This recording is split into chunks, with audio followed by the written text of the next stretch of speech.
Negative publicity forces Sandals to scrap its biggest ever resort project planned for Trinidad's sister isle.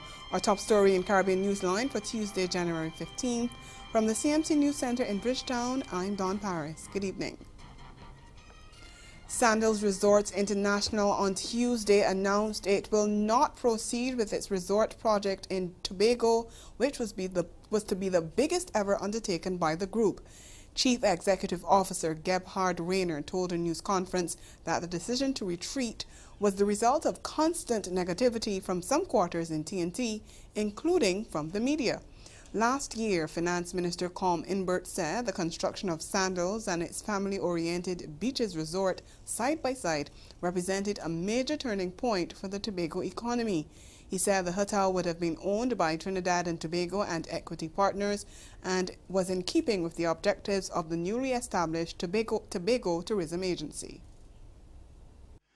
Today's meeting with you is an unfortunate announcement to be made from our side. We, as Sandals Resorts International, have made the decision to withdraw from the project. And the reason for the withdrawal from the project is, and we'll elaborate a little bit into this, is really the constant and ongoing negative publicity and media coverage that we have received over the last 2 years, 2.5 years since the inception of the project, that for us as a global brand and for what we stand for in the Caribbean, not only in the Caribbean but internationally, it is taking on a dynamic that we are not willing to carry on any longer. We do have to concentrate our resources in areas where it does matter and where we feel that we are being, in general, by the public and by the media, being appreciated for what we stand for and what we do. Well, National Security Minister Stuart Young, who was leading the government's negotiations with Sandals, blamed a handful of people for the decision by the Jamaica-based hotel chain to quit the project. As this government tried its very best and put forward its best foot and all of its efforts to bring a project, in particular to Tobago, that would have uplifted, in our view, the economies of not only Tobago but also of Trinidad. And today what we've heard is a loss of an opportunity due to the negativity that was put on the Sandals brand only by a handful of people. And I think that's a lesson for us here in Trinidad and Tobago, that a handful of people tainting a global international brand, which is the biggest global international brand, I think it's in the Fortune 500, of any Caribbean entity, is indeed a sad day and a disappointing day for us here in Trinidad and Tobago as a government. In other news, Guyana's acting Chief Justice Roxanne George Wilshire says she will rule by the end of this month on 3 cases challenging the validity of last month's motion of no confidence that led to the downfall of the coalition government. At the first hearing in the High Court on Tuesday, she said the applications brought before her are interlocking and essentially deal with the same thing, that is, whether the December 21st no-confidence vote was valid. Then government backbencher Sharandas Prasad had voted in support of the motion filed by opposition leader Barrett Jagdeo, giving the opposition People's Progressive Party the 33 votes needed to ensure the success of the motion in the 65-member National Assembly. The opposition therefore wants fresh regional and presidential elections by March this year, in keeping with the Constitution, but government is challenging the decision on several grounds, including whether 34 votes were needed for the motion to pass. Neil Marks of Newsroom Guyana reports on the proceedings in court on Tuesday. Today's hearing was just a management hearing in which the Chief Justice determined her timelines, and she determined that all submissions, including oral submissions, should be made before her by January 25th, and that will give her an additional 6 days before the end of the month, when she says she will determine all the matters in this case. Given that timeline, she said she was pushing ahead because she was cognizant of the national importance of this matter. She was aware that the nation was waiting, and she did not want to keep them waiting. So the conservatory order at this time is not important because the final issue will be determined by the end of the month. So what are we conserving? 3 months haven't expired. Even at the date of ruling, the 3 months would not have expired pursuant to 106. How happy I am that the court appreciates that these cases must be heard and determined with every convenient speed, and the court has adopted an approach that gives effect to that recognition. I believe that the timelines given by the court, the sentiments expressed by the court, the way the court dealt with certain applications that were made, all in my mind combined to inform me that the court has a sound appreciation that the constitutional clock of 90 days is ticking. Staying in Guyana, the leader of a newly formed party is committing to relinquish his Canadian citizenship as he launches his presidential bid. Head of the Liberty and Justice Party, LENOX SHUMAN, who has had his Canadian citizenship for almost 3 decades, says it won't be easy to renounce that citizenship, but it's necessary. And he says before the next general elections are held, it will happen. As a parliamentarian who swears to uphold the Constitution of Guyana, my first act cannot be to break the law. I want to make this abundantly clear. I love Canada. Canada has given me so much that I can never, ever repay. And the diaspora has so much to offer that we can never repay. The issue of dual citizenship is currently a hot political topic. Article 155 of the Guyana Constitution prohibits an individual from pledging allegiance to another country while serving as a member of parliament. Yet, there are persons from both sides in the National Assembly who reportedly hold dual citizenship. Schumann, who once served in the hierarchy of the National House Council and Tashao of St. Cuthbert's mission, said that he was not renouncing his Canadian citizenship because of anger, hate, or anything of the sort. I am taking this position because I do believe that what I have learned in one of the best countries in the world can benefit my homeland, and it is what is required by the laws of Guyana. Speaking to reporters after his presentation, Schumann said he intends to engage the Canadian High Commissioner and the Government of Canada on his decision moving forward. Because it is not a very easy thing to do, I'll tell you that much. And it is a really, really big issue for a lot of people, friends and family, because they think that it's a bit foolish. Many people want to go there, and here I am, leaving there and wanting to come here. And I think it's something that people are struggling to understand. Schumann intends to get the renouncement moving depending on the availability of the High Commissioner. He explained that they had reached out to the Canadian envoy but were unsuccessful. That report from HANDEL DUNCAN of HGP News. The Jamaica government has rejected an offer from a private company to buy the state-run oil refinery Petrojam. News of the offer to the Petroleum Corporation of Jamaica, Petrojam's parent company, came days after the administration said it would be tabling legislation to allow it to forcibly retake Venezuela's 49% stake in the refinery in the wake of the Nicolas Maduro's government's failure to invest in much-needed upgrades at the plant. The unidentified company has also expressed interest in purchasing those Venezuela shares owned by state-owned company PDV Caribe, but on Monday, Minister of Foreign Affairs and Foreign Trade Camilla Johnson-Smith said the government did not think the offer, which she was made aware of on January 4th, was genuine. More in this report from Andrea Chisholm of TVJ News. The Foreign Affairs Minister confirmed that a private company offered to buy both the government and Venezuela's stake in Petrojam, but the company is not in good standing. It hasn't even filed annual returns since 2008. Plus, the company has 2 loans, one for $62,000 and another for $2 million Jamaican dollars. So how now does the government of Jamaica believe that a company that needs to take out a loan for $2 million Jamaican can now make a bona fide offer for $100 million to pay to another company and about half of that to pay to the government of Jamaica? Somebody explain that to me. Is somebody fronting for somebody, another company that might not have qualified otherwise? Meantime, the Foreign Affairs Minister has defended her government's decision to vote in favor of an Organization of American States resolution to not recognize the legitimacy of the Venezuelan president's new term. Jamaica supported the resolution along with the Bahamas, Guyana, Haiti, and St. Lucia, while Dominica, St. Vincent and the Grenadines, and Suriname voted against the measure.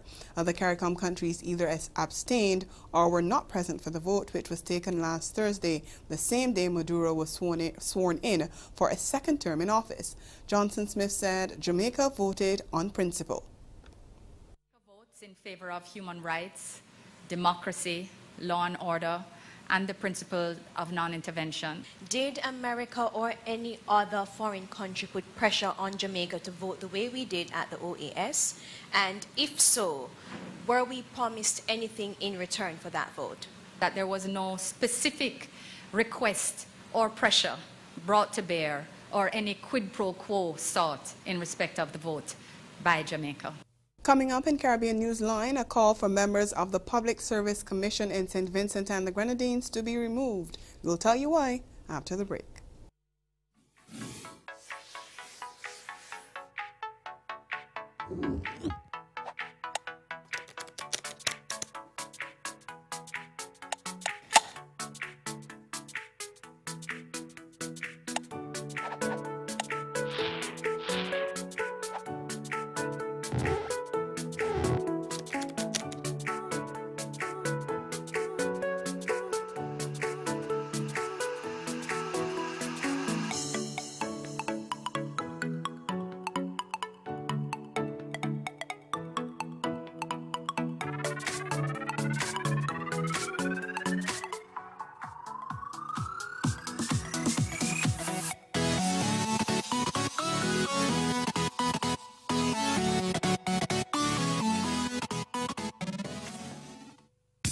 Follow your heart to St. Kitts and make plans to join us at the 23rd Annual St. Kitts Music Festival. 5 days of world-class entertainment from Wednesday, June 26th to Sunday, June 30th, 2019. See Butcher Banton live as he makes his epic return to St. Kitts.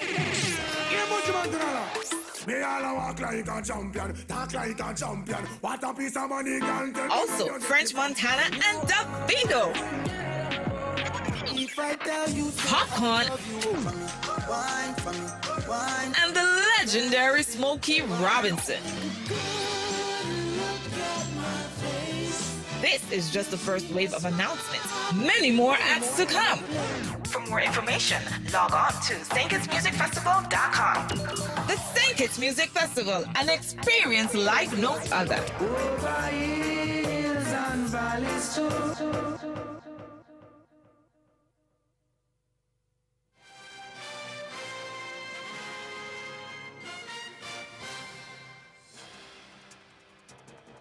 Welcome back.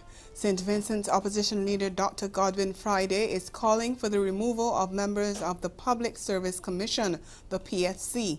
His call follows a High Court ruling earlier this month that the PSC failed to comply with specific public service regulations regarding the non-promotion of 5 public officers. The PSC members were reappointed by Prime Minister Dr. Ralph Gonsalves last November for a 2-year period. Gonsalves told a news conference last week that the PSC is an independent body, but Friday told a radio program that the appointments sent a message that whatever the court decides doesn't impact on their appointments. The officers in question were overlooked for promotion, even as persons who were less qualified and experienced were advanced. They had also complained that persons whom they had trained and relatives of high-ranking public officers were promoted ahead of them. In her ruling, Justice Esco Henry said the PSC failed to observe the principles of fairness, transparency, and objectivity in exercising its functions. She ordered the PSC to establish, implement, and maintain an efficient and transparent performance and appraisal promotion regime within the public service. The Caribbean Disaster Emergency Management Agency, SEDEMA, is boosting its ability to respond to disasters around the region. SEDEMA has partnered with the Caribbean Public Health Agency, CARFA, and the Bjorn Stiftung Foundation to provide emergency care during times of disaster, as well as in daily emergencies. The three parties signed a memorandum of understanding at SEDIMA's headquarters in Barbados on Tuesday. Executive Director of SEDIMA, Ronald Jackson, said the initiative will benefit the entire region and will ensure the sustainability of the entire system. He said it's also timely as the issue of disaster and risk is no longer limited to hurricanes. Dr. Hospitalists, more than anybody, would tell you that certainly from the point of view of risk associated with public health, that is certainly growing with more and more new emerging public health threats borne by mosquitoes, linked to climate change, with the pandemics and epidemics that are also ever present and pose a threat to the region. More and more we have to look to see how we can build up our health sector response in support of the broader life-saving ambitions that we have both at SEDIMA, but broad within the context of CARICOM and how we're looking at those particular issues. The program will not be ready for the start of this year's hurricane season. It will be rolled out in several phases. The first phase will be in the Eastern Caribbean at a cost of $150 million US. We're going to be looking at the Eastern Caribbean as an immediate focal point for the rollout once we raise those funds. And because of the magnitude of the cost to set up the infrastructure, we have to break it up into pieces. Because part of what we have to also do, as I said before, is to look at the sustainability plan. Ahead in Newsline Sport, exiled left-hander Darren Bravo included in the West Indies 13-man squad to face England in the first test. We'll be right back. 10 women, 5 men. But who will be the RJR Gleaner Sports Foundation National Sportsman and Sportswoman of the Year for 2018?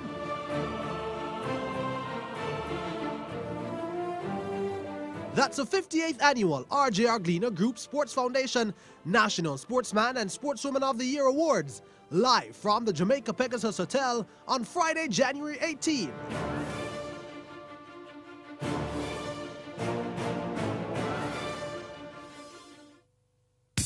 Follow your heart to St. Kitts and make plans to join us at the 23rd Annual St. Kitts Music Festival. 5 days of world-class entertainment from Wednesday, June 26th to Sunday, June 30th, 2019. See Buju Banton live as he makes his epic return to St. Kitts.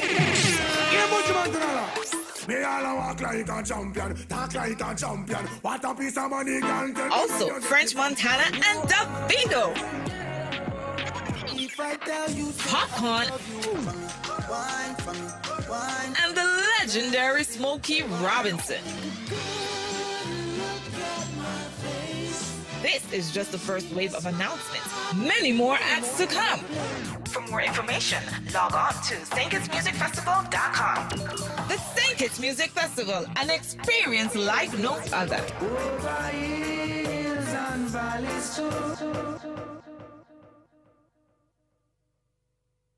Tell us about when you worked at the Investment Foundation about Bahamar. So prior to joining the Bahamas Ministry of Tourism in 2014, I worked in the Office of the Prime Minister as Director of Investments in the Bahamas Investment Authority. So I was there when Bahamas started, worked with it. I used an analogy. I've worked on it for 12 years. It was like being pregnant, could not give birth to this baby. But when it came, boy, was it worth it.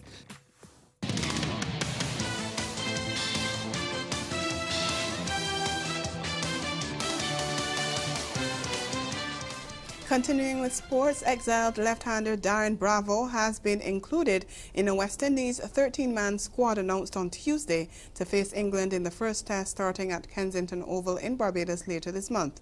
The 29-year-old last played a test for the Windies 28 months ago in a 3-match series against Pakistan in United Arab Emirates.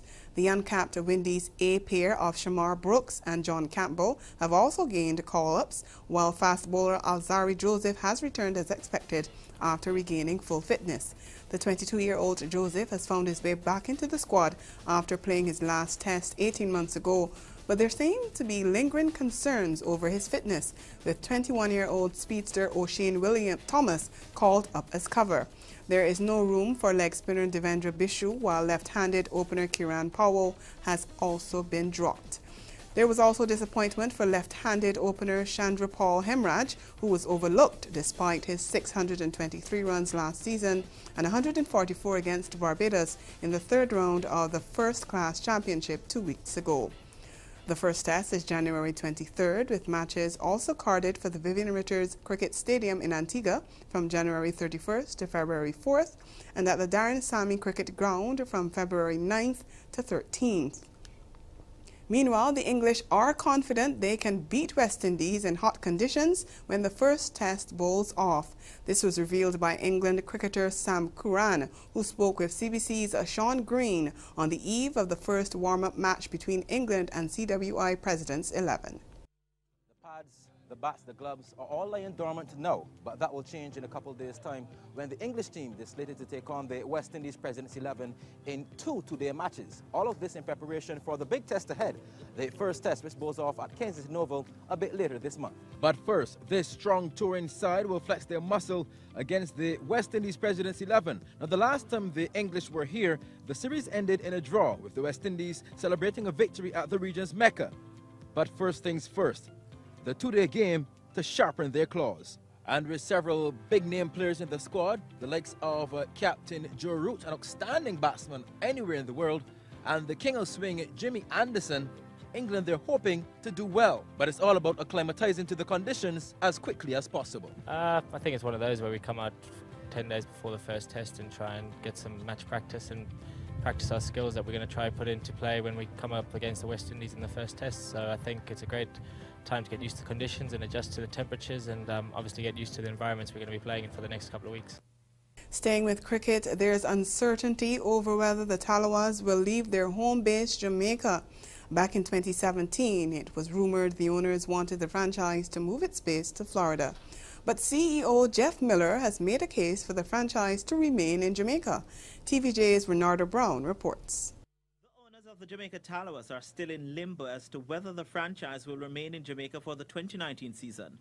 In an interview with TVJ Sports, Chief Executive Officer of the Talawas, Jefferson Miller, said keeping the franchise in Jamaica can only prove beneficial to the country. 2 games in Jamaica last year, over 10 million was the economic impact. Over the last 3 to 4 years, $42 million US was created. Jobs was created.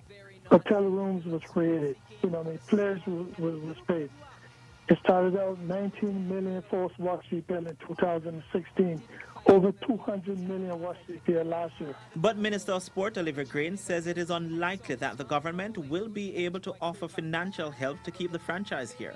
When the media calls me as the minister and say Jamaica is about to lose the Talawas, what is government doing about it? I am sure the media does not believe that the Jamaican government could provide more than the amount of funding it uses to provide subvention for the over 40 federations that we must give support to, and say, sorry federations, we can't assist you, we're going to give the money to the Talawas. Absolutely no way. Miller, though, says the franchise has given the government options. We did present a proposal. That proposal has various options available within it. And basically what we're asking for is basically to give them that list of various proposals, and we're hoping that something within those proposals will be acceptable to them. So they can pick and choose, the various options that they want to be involved with. Switching sports now, Trinidad and Tobago are ramping up efforts in preparation for next year's Summer Olympics, but they're faced with one hurdle: a smaller budget allocation from government. In this report from TV6's Sergio Dufour, the head of the sports company of Trinidad and Tobago says he was hopeful a much larger injection of funds would be made available to the organization. Out of a budget request for $300 million, the chairman of the sport company, Douglas Camacho, said they were given $60 million. We put our budget forward. Our budget was for roughly circa $300 million all in, which would be NGB's, the various physical sporting facilities that we have responsibility for maintaining and managing. And so far, what they have agreed to give us to cover the $300 million bare bones cost is $60 million. As a result of the less than expected allocation, Camacho said they've had to create a funding priority system that puts emphasis on sporting organizations that have a focus on the 2020 Olympics. So looking backwards from 2020, that is our priority. Minister of Finance made it clear that is our priority in his delivery of the budget speech. So that is the priority. So once you're in stream there, that's fine. The ones that aren't Olympic streamed type NGBs like cricket, because they're not involved in the Olympics, you have to treat them in a different form. However, what does he mean by a different form? And what does it mean for sporting bodies that do not have a focus on Olympics? Olympics not being the criteria for them, but other areas, develop ones. We sit with them, and we say, and this is it. This is the priority for us. If we get all we ask for, this is what we'll get. If we get a proportion, we'll come there and we'll say, this is the proportion we have. Let us discuss how best this could be allocated. Camacho said that they will continue to make efforts to get a greater amount from the government, but told the national sporting bodies that there are no guarantees. And that's the sport. We'll be right back.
Recapping the major developments of this day, negative publicity forces SHANDEL to scrap its biggest ever resort project planned for Tobago. And in sport, Darren Bravo included in a West Indies 13-man squad to face England in the first test later this month. And that's Caribbean Newsline. For news and sport around the clock, subscribe to CanonNews.com, and for more of our programming, log on to caravision.tv and check out our YouTube channel. We'll be back here again tomorrow, but from all of us at CMC News, thank you for watching and have yourselves a good night.